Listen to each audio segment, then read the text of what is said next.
r/ask Reddit. What makes you immediately lose romantic interest in someone? They're obsessed with their ex. Yes, and people tend to have a painful lack of self-awareness about this. They immediately accuse others of being insecure when they're constantly bringing up their ex for no reason.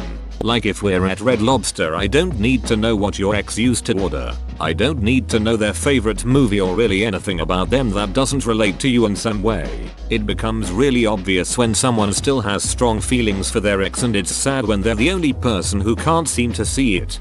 You know, I am still getting over my ex and I constantly have to pump my mental brakes to not bring her up on dates and while just generally hanging out with some friends. What makes it harder is that we share the same close friend group and she has clearly moved on much faster than me and is loving being single. Shit ducking hurts. Edit. To clear things up, my ex and I were friends for a little over 1.5 years before we started dating. In that time we grew really close and then decided to give us a try. After a few months we both realized it couldn't work and we broke up mutually. However, she was able to process the reasons for the breakup better than me. I honestly want only the best for her and she is a good person. But that doesn't mean my emotional side is ready to just accept the rational fact of why we broke up. I know that our separation was the best decision for both of us. But I still miss the connection that we had, and that is the part that weighs on me very hard.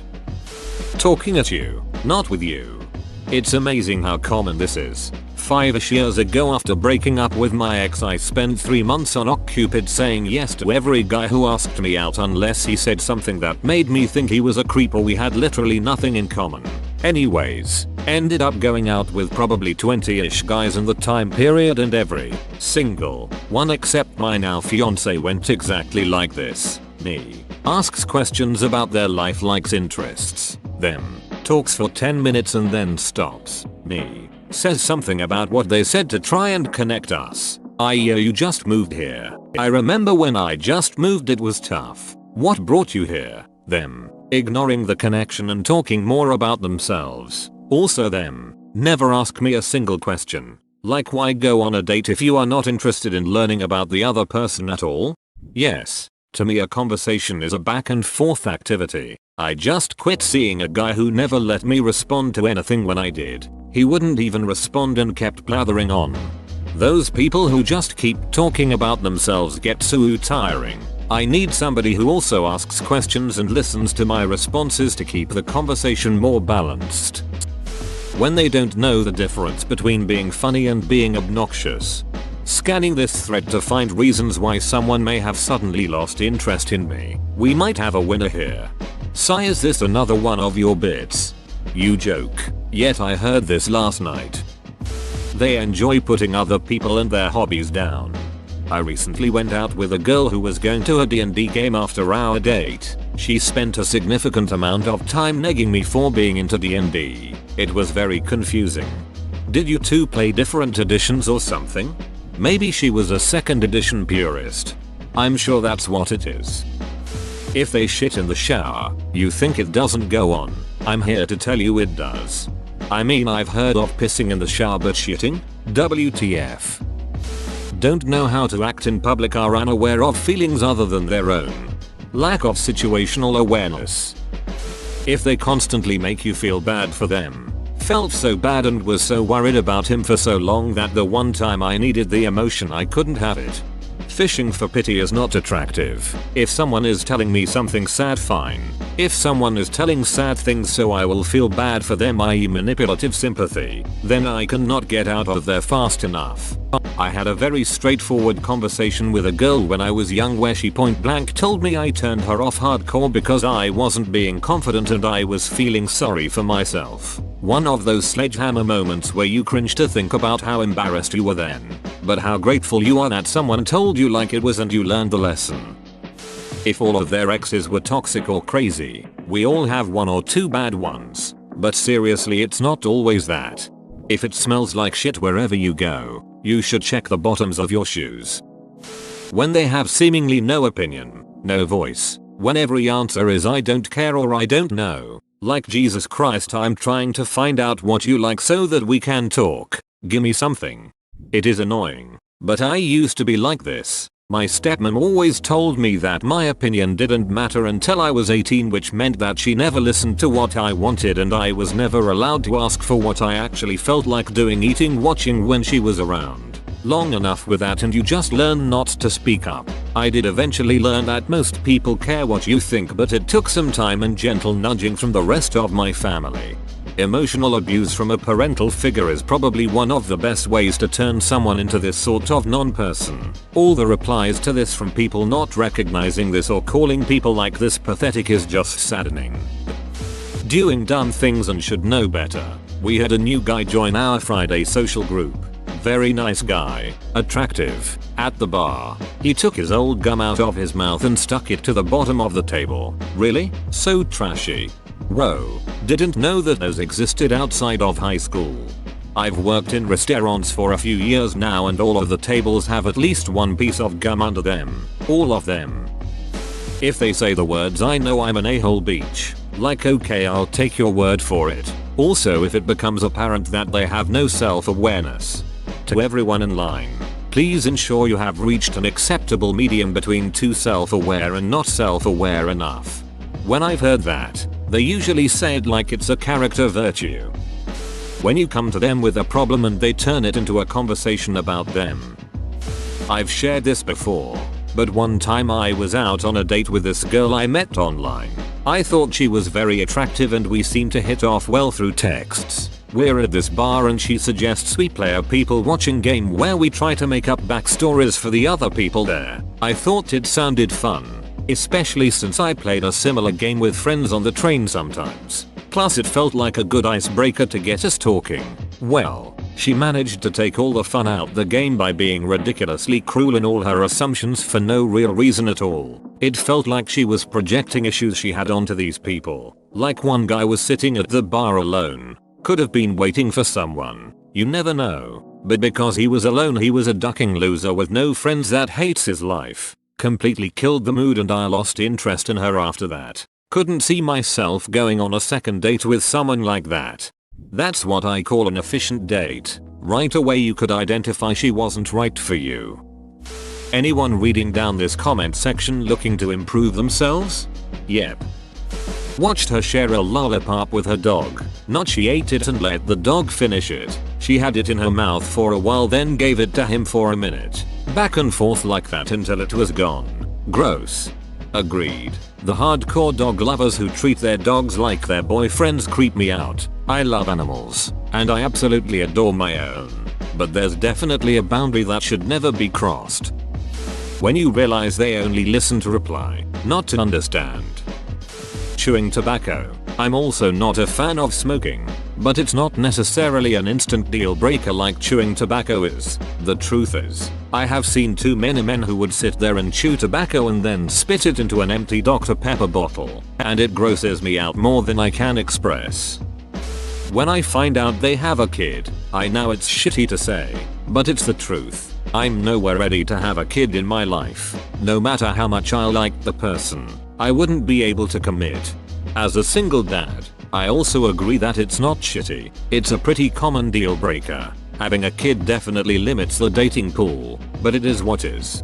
Exactly, and I wouldn't want to date someone that wasn't ready for that anyway, seeing as that's what my life is right now, lol. Bad breath. Smelly in general too. You want them to smell good, or smell like nothing.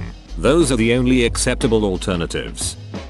Selfishness. I am very considerate of others and I am slowly learning that I think I need someone that is too. I keep trying to figure out where the line is for being a doormat, or not speaking my mind, not being authentic, any number of oversteps that being aware of others could take me to, but actually, there are a number of subtexts I've had people point out to me that I did not notice, so I'm not even sure if I can trust my own discretion about my awareness. It's a hell of an issue. Thanks for listening, Ha. If they are rude to service workers, also if they don't like animals, I'll give a pass if they're allergic. The service workers is definitely one of the big ones for me too. It is easy to build a facade when you are first meeting somebody or starting to build romantic interest. If they treat people poorly though, this is an easy red flag to notice and definitely is a sign of how they will treat you / people you know when they are more comfortable. If they are judgmental or tend to jump to conclusions before they know the whole story. Or, worse, if they combine these two. I guess because I've been burned by this in the past, it really makes me feel like the person isn't being fair. If they are biased toward believing bad things about people, I'm not going to fight to overcome that. Partly because I shouldn't have to, and partly because it won't really work. It's a relationship dynamic that I know I don't want. If they don't have a romantic interest in me. If they say I love you on the first date. Creepy AF. Classic schmothby. When they have double standards. If I have double standards it's okay though. Biggest turn off for me is when they make fun of people with disabilities. I have a couple friends on the spectrum, with Parkinson's, with Huntington's disease, Down syndrome, muscular dystrophy, and the like, and when someone makes fun of them or tries to avoid them like the plague, it is my biggest turn off. No one should ever treat another human being like they are beneath them because of how they are born. Same if they can't handle me standing up for people in those positions. I will get up and tell someone to apologize to my friends if they are being rude or making fun of them, and if they can't handle that then I'm not with the right person. Not having any goals or aspirations. I was talking to this one girl, and we wound up cuddling a few times, but she refused to get a job and lived off her parents. She could work, but chose not to and had no plans for later in life. Bye. Was with a girl and driving her home. She sparks up in my car. She just continued to smoke like it was just an okay thing to do. Then put her feet up on my dash. I'm a smoker and I mean duck. That is just massively rude. I don't smoke within like 5 meters of someone I don't know is actively okay with it, let alone in the same car. Damn. When you discover that they're actually a potted plant. Hate it when that happens. Clinginess. Beach, I need to breathe. This. I'm a very introverted woman and get energy when I'm alone. I need space. If they suggest poly, swinging, or cuckolding, I am strongly monogamous and have zero interest in that stuff, and if you feel I am not adequate then I'll just cut ties and say adios. Play. Even if she says she wants another girl on our relationship I will still say no. Same time also people who tell you can't have platonic friends. Nothing wrong with having platonic friends because friends are just friends. People who are infatuated and have no personality because they're focused on a singular thing, such as politics and religion. Like, I understand being in touch with your culture and religion, but if you demand I change everything and become what you are then it's not going to be a healthy relationship. But if politically you are incredibly winged then I'm probably not going to be interested at all. Most recently had a guy joke about me being his sugar mama and cooking and cleaning for me if I let him crash on my couch for free. It dried me up real quick. Aggression, abuse and unhealthy addictions. Self-deprecating constantly. I get the humor, but not on a serious level. Man shrugging. Was excited to take cute girl I met while bartending on a date. Picked her up at her place and before we got to restaurant she had somewhat bluntly informed me that she hated Willie Nelson and dogs. It was over before it started. Generally being unhinged. You can tell if tiny things upset someone to where it ruins their whole day. They won't be able to handle the big things. Bad oral hygiene. Rudeness and chewing with their mouth open. I don't need to see your tonsils while I'm eating, it's just rank. When they look at me with that heartbreaking expression that says, "You're weird and I don't understand you." Disrespect, rudeness, too pushy, signs of racism, sexist, no signs of intelligent thought, too basic, boring, no interest at all in who I am, just in how I look. Ghosting you then suddenly popping up out of the blue when they want attention. Yes, Brittany, I know what is happening when you call me. You're scraping the bottom of the barrel and I resent the duck out of being the bottom. Wait, that could mean another thing, but you know the thing I mean. When they repeatedly interrupt me with completely non-essential non sequiturs. When they cross the cringe line. It happens for me once when they insisted on giving me a break dance lesson in a pub. Whoa, you made it to the end? You're a ducking beast. I'll cut you a deal. Smash like and subscribe for more curated content, bruh. It's free and that's a great price.